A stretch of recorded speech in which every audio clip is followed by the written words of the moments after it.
Ito yung mga ilalagay natin na ingredients. Siyempre, asin. Ganyan-ganyan lang. Tong. Then, sa kabila,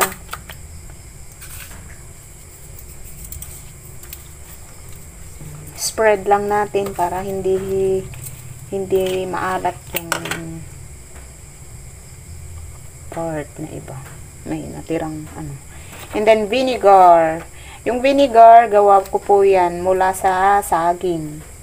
Yung procedure ng paggawa ng banana vinegar, gagawan ko rin ng video yan pag may time. Ilalagay na natin. Ayan. And then, yung paminta, pepper.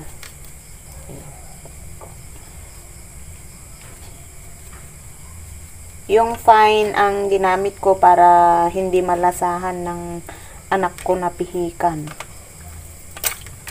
Ganyan.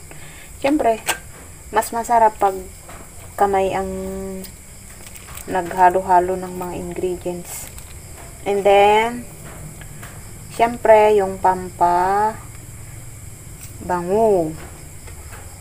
Yung bawang.